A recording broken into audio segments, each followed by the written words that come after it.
Physics की class में आज हम यहाँ पर चैप्टर प्रत्यावर्ती धारा से संबंधित ट्रांसफार्मर से रिलेटिव बोर्ड एग्जाम में पूछे गए इंपॉर्टेंट न्यूमेरिकल सॉल्व करेंगे। तो देखो पहला न्यूमेरिकल हमने लिया है यहाँ पर कि एक ट्रांसफार्मर के प्राथमिक कुंडली से कितनी धारा ली जाती है जो 220 ओम प्रतिरोधक के एक मशीन को चलाने के लिए 220 वोल्ट को 22 वोल्ट में परिवर्तित करता है। तो देखो सबसे पहले आप यहाँ पर ये लिखिए कि इस प्रश्न में आपको क्या दिया है, ठीक है, और क्या आपसे कैलकुलेट करवा रहा है। तो क्वेश्चन में कह रहा है एक ट्रांसफार्मर के प्राथमिक कुंडली से कितनी धारा ली जाती है, यानी कि प्राथमिक कुंडली में हमें धारा ज्ञात करनी है और जो कह रहा है 220 ओम प्रतिरोधक के, यानी कि प्रतिरोध आपको दिया है, आर दिया है आपको यहाँ पर 220 ओम, आर का मान दिया है, ठीक है, एक मशीन को चलाने के लिए 220 वोल्ट को। अब देखो 220 वोल्ट को 22 वोल्ट में क्या कर दे, परिवर्तित कर दे।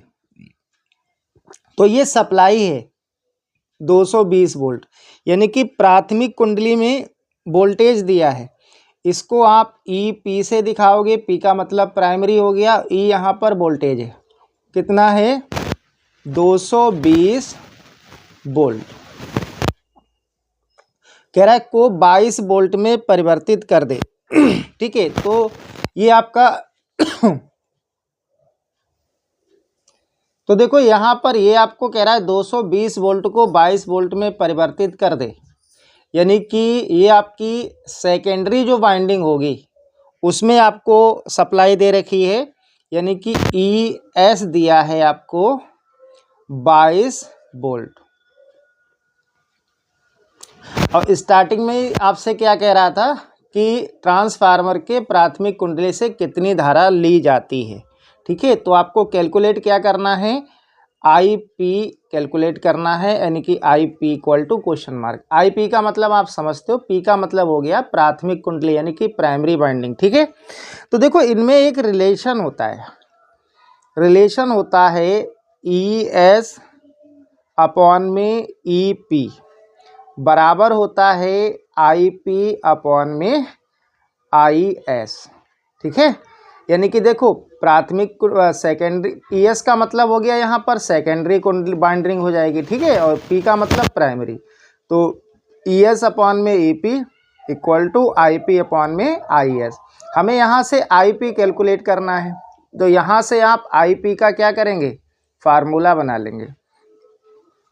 जब आप यहाँ से आई पी का फार्मूला बनाएंगे तो देखो ये क्या है, आई एस इसके बटे में है, ये इंटू में इधर आ जाएगा, ठीक है। तो ये आएगा ई एस इंटू में आई एस और बटे में क्या आएगा, आई ई पी आएगा, कितना आएगा ई पी, ठीक है। अब आप ध्यान रखना बेटा, यहाँ पर मैं आपको बता रहा हूँ, यहाँ पर जो आई एस आपको दिया है, ठीक है, यानी कि इसका एक फार्मूला बनेगा यहाँ से आई एस इक्वल टू, ये बनेगा आपका ई एस अपॉन में आर, यानी कि जहाँ पर आपको ये आई एस दिख रहा है यहाँ पर आप क्या पुट कर देंगे, ई एस अपॉन में आर।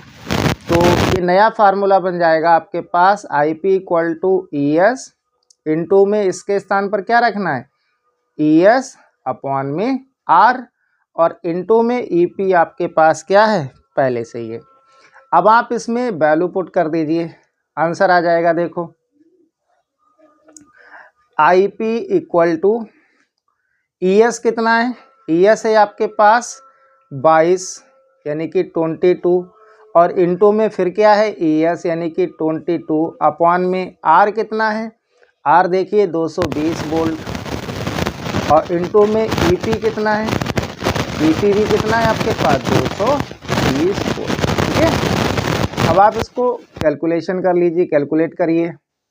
तो देखो 22 से 220 कटेगा, तो ये 22 एकम 22, एक जीरो है, एक जीरो बढ़ा दो, ऐसे यहाँ पर हो जाएगा, ठीक है। तो इसको आप लिख सकते हो, ये आ जाएगा आपके पास 1/10 और इंटू में 1/10 ये आ जाएगा, ठीक है, या हम इसको लिख सकते हैं 1/100। तो यहाँ से EP आ जाएगा आपका, जब आप 1 में 100 से डिवाइड करेंगे तो आएगा 0.01, ठीक है, एम्पियर, 0.01 एम्पियर, ठीक है। तो प्राथमिक कुंडली में कह रहा था कितनी धारा ली जाती है, तो वो धारा कितनी होगी आपकी 0.01 एम्पियर। देखो अब यहाँ पर हम लोग इसी से रिलेटिव दूसरा क्वेश्चन सॉल्व करेंगे। और दूसरा क्वेश्चन क्या है देखिएगा, अगला क्वेश्चन हमने यहाँ पर लिया है, ये भी आपका बोर्ड एग्जाम में पूछा गया है। इसमें कह रहा है एक उच्चई ट्रांसफार्मर में प्राथमिक तथा द्वितीयक कुंडली के फेरों की संख्या का अनुपात दिया है 1:200।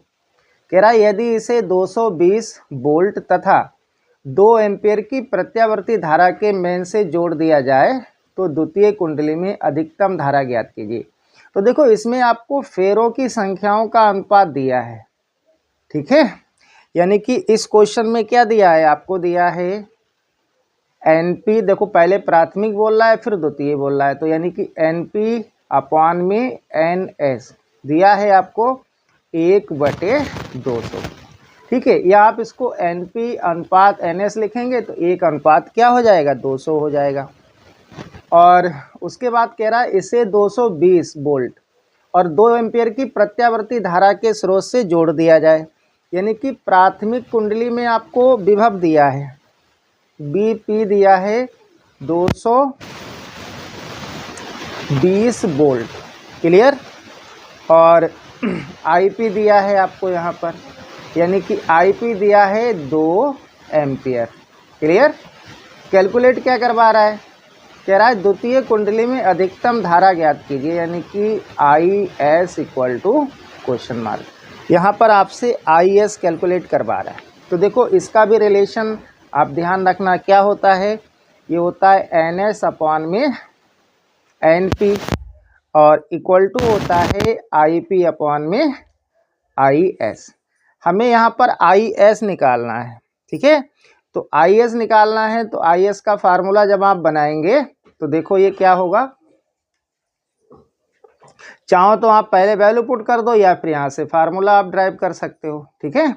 तो देखो IS का जब हम फार्मूला यहाँ से बनाएंगे तो IS इक्वल टू, और ये क्या हो जाएगा आपके पास IP, और देखो ये आपका IS इक्वल के इधर आया और ये इक्वल के इधर आएगा, तो यहाँ पर इसके बटे में आएगा, ठीक है, तो इसको हम उल्टा करके लिख सकते हैं NP/NS, वैल्यू पुट कर दीजिए। तो IP कितना है, IP है आपके पास 2, NP कितना है, देखो NP आप यहाँ से देखोगे 1 है और NS 2 है, तो ये आएगा, ये जब आप इसके बटे में लाएंगे ना तो ये आपका आएगा NS/NP आएगा, कितना आएगा एक मिनट बेटा देखिएगा, इसमें आप पहले पुट करिए, देखो यहाँ से इसको हम इधर लाएंगे, ठीक है, तो ये हो गया इनटू में और ये इसके बटे में आएगा, ठीक है। तो इसको जब हम सॉल्व करेंगे, देखो बेटा जब इसको हम सॉल्व करेंगे बिल्कुल सही है, तो NP कितना है, देखो यहाँ पर NP 1 है और NS कितना है 200 है, यानी कि 200, क्लियर। या हम इसको लिख सकते हैं IS इक्वल टू 2/200, इसको आप डिवाइड करिए तो इसको क्या लिख सकते हैं 1/100, यानी कि यहाँ से IS आ जाएगा आपके पास 0.01 एम्पियर, ठीक है, ये इस क्वेश्चन का आंसर हो जाएगा।